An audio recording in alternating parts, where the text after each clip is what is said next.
Hello and welcome to India's got talent. एक unnecessary reality show जिसका कोई point नहीं है, just like life. Is it? तुम्हारे लाइफেर কোনো पॉइंट नहीं, but my video has a point bro. My video has something to say bro. আমার তা বলে কি আমি ইন্ডিয়াজ গট ট্যালেন্ট হেট করি? একদমই নয়। আমি আমি আমি কি ভিডিও দেখিনি? দেখেছি। আমি ইন্ডিয়াজ গট ট্যালেন্টের সবকটা ভিডিও দেখেছি। প্রবলেমটা তখন অ্যারাইজ করে যখন কিছু বেসিক জিনিসপত্র, বেসিক এখতিয়ার, বেসিক লিমিটটা ক্রস করে জাস্ট ফর ফান মা বাবা ভাই বোন যে কোনো রিলেশনশিপ, যে কোনো কিছু, যে কোনো মানে অঙ্গ শরীরেরকে আমরা ডিমিন করতে শুরু করি।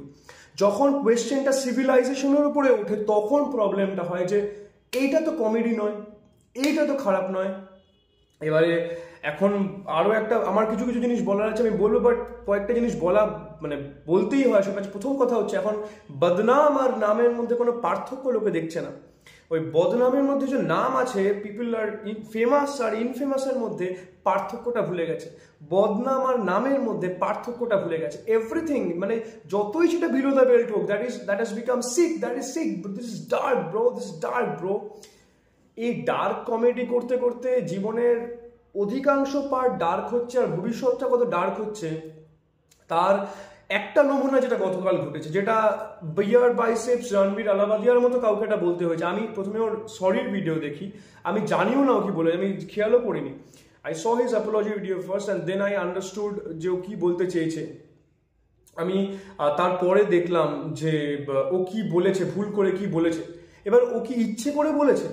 ও বলেছে, ওর মুখ দিয়ে বেরিয়েছে, ওই সিচুয়েশনে বেরিয়েছে, ও বলেছে, তার মানে ওটা ইচ্ছে করে বলেছে। বাট এখানে কিছু বাট আছে। I am not defending Beer Biceps at any point of time. এই কথাটা বলা সভ্যতার, মানুষের সভ্যতার বিরুদ্ধে গিয়ে কথাটা বলা। কিন্তু আমার এখানে একটা বক্তব্য আছে, সেটা হচ্ছে যেটা ইন্ডিয়াজ গট ট্যালেন্টে হয় on a bigger level, on a large level, on a global level, সেটা আমরা 4-5 জন বন্ধু মিলে নিজেরাও আড্ডা মারতে করি। কি করি? আমরা একে একজনকে চাটি, অপরজনকে ডিমিন করি, অনেক সময় মিষ্টি ভাষায় অপমান করি, করে একটা প্লেজার ডিরাইভ করি। সেই প্লেজারটা আমরা সবার মধ্যে শেয়ার করি। একটা ছেলে থাকবে বা দুটো ছেলে থাকবে যাদেরকে আমরা একটুখানি মিষ্টি করে অপমান করবো, বা সেও কখনো কখনো করবে, ডেফিনেটলি ভাইসি ভার্সা হয়, করবে। তো সেই যে একটা হাসি মজা হচ্ছে, ওটাতে আমরা ওই মজা থেকে আমরা ওই প্লেজারটা ডিরাইভ করে আমরা একটা আনন্দ পাই, একটা আনন্দ উপভোগ করি। এইখানে যখন এই 6 জনের মধ্যে একজন বা দুজন বাকিদের মতো অন্য কাউকে সেইভাবে ইয়ার্কি মারতে পারছে না, মজা করতে পারছে না, বা সেইভাবে মিষ্টি করে অপমান করতে পারছে না, বা অপমান করতে পারছে না, তারা ফিট ইন হওয়ার জন্য, তারা সেই সার্কেলে একটু কুল বা তাদেরকেও একটা মাহাত্ম্য পাওয়ার জন্য তারা এমন কিছু কথা বলে, এমন কিছু অ্যাকশন নেয় যেটা তাদের ক্যারেক্টারের খুব এগেনস্টে, খুব বাইরে, just to fit in that atmosphere, just to get that ভাও, just to get that attention, যে আমিও ইয়ার্কি মারতে পারি, আমিও চাটতে পারি, আমি এমন কিছু বলে দিলাম যেটা আমার ক্যারেক্টারের এগেনস্টে। সেটাতে কি হয়, তখন মানুষ ভাবে এ তো কোনোদিন এরম ছিল না, এ কেন এরম বলছে? ও বলছে আউট অফ পিয়ার প্রেশার। কালকে রণবীর আলাবাদিয়া যেটা করেছে, পরশুদিন যেটা করেছে, এটা out of peer pressure. Comedy is not his genre, comedy is not his forte, but ওকে করতে হতো কারণ ওখানে বসে আছে, যখন দেখছে বাকিরা কিল করছে, সামাই কিল করছে, জসপ্রীত সিং ছিল বোধহয় মোস্ট প্রবাবলি, ও কিল করছে, তো ওকেও করতে হবে। In order to do that ওর ওখানে ওকে কিছু বলতে হয়েছে, and that has made all the difference. সিভিলাইজেশনের উপরে কোয়েশ্চেন তখন ওঠে যখন আমরা মানুষ সভ্য আর অসভ্যের পার্থক্যটা ভুলে যাই।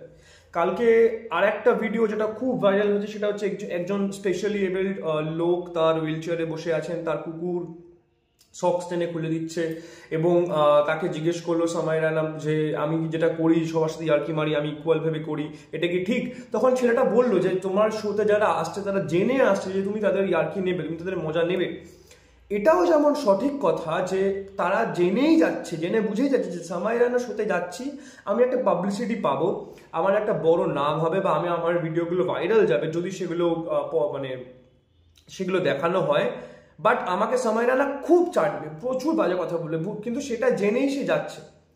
সামাই রায়নার এখন রেসপন্সিবিলিটি, যেহেতু তার একটা বিশাল বড় ফ্যান বেস হয়ে গেছে এবং সেটা গ্র্যাজুয়ালি বাড়ছে, সামাই রায়না অন্তে সবাই পাগল, ওর এখন অনেক রেসপন্সিবল হওয়া উচিত ইন হিজ অ্যাকশনস। যে আমি যেটা করছি, আমার 7.5 মিলিয়ন সাবস্ক্রাইবারের মধ্যে অ্যাটলিস্ট 5 মিলিয়ন বা 4 মিলিয়ন দেখছে রেগুলারলি আমাকে, তার বেশি বই কম না। তো এই 4 মিলিয়ন লোকের উপরে কি ইম্প্যাক্ট পড়ছে আমার একটা স্টেটমেন্টে, সেটা ওর বোঝা উচিত।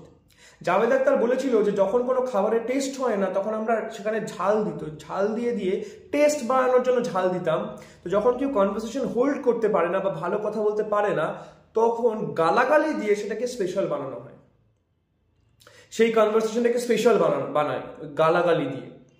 তো এটা ট্রু, 100% ট্রু। এবার আমি স্ট্যান্ড আপ কমেডির মধ্যে অনেকের বলতে পারি যারা গালাগালি ছেড়ে করে, যেমন অমিত টান্ডন আছে, গৌরব আছে যে মাঝে মাঝে গালাগালি কম দিয়ে করে, আরো অনেকে আছে যারা গালাগালি দেয় না, আবার অনেকে গালাগালি ফুল অন গালাগালি দিয়ে স্ট্যান্ড আপ কমেডি করে। তো পার্থক্য বা ডিফারেন্স বা নিজের চয়েসেস প্রেফারেন্সেস থাকবেই, বাট আমার মনে হয় যখন তুমি অলরেডি একটা এত বড় ফ্যান বেস কেটার করছো, এত সাবস্ক্রাইবার, তোমার অনেক বেশি রেসপন্সিবিলিটি নেওয়া উচিত তোমার অ্যাকশনসে, তোমার শোতে কে কি বলছে সেটাকে জাস্টিফাই না করে, না হেসে না খিল্লি করে সেটাকে থামানো বা বলা যে এটা ঠিক হয়নি, এটা ভুল হয়নি, বা কাট করে দাও এডিট পার্টে, যেটা সরিয়েই দাও। কাউকে দোষ দিচ্ছি না, বাট আমাদের পরবর্তী জেনারেশন, তারপরে পরবর্তী জেনারেশন এই বিলো দ্য বেল্ট কথাবার্তা, নোংরা অশালীন কথাবার্তাকে খুব স্মার্ট কুল হিসেবে নিয়ে অন্ধকারের দিকে এগিয়েই যাচ্ছে এবং ওরা বুঝতে পারছে না যে এই জিনিসপত্রগুলো ভবিষ্যতে আরো কত বড় ডার্কনেস আর কত বড় ম্যাসাকার, ডেঞ্জার, প্যাথেটিক ফিউচার নিয়ে আসছে। এটাই বলার ছিল। এটাই বলবো যে নিজের অ্যাকশনসের উপর নিজের কন্ট্রোলটা থাকাটা উচিত। তুমি ভিডিও দেখতেই পারো, but it's your choice which part to absorb, which part to reject, and just spread it as much as possible. Thank you.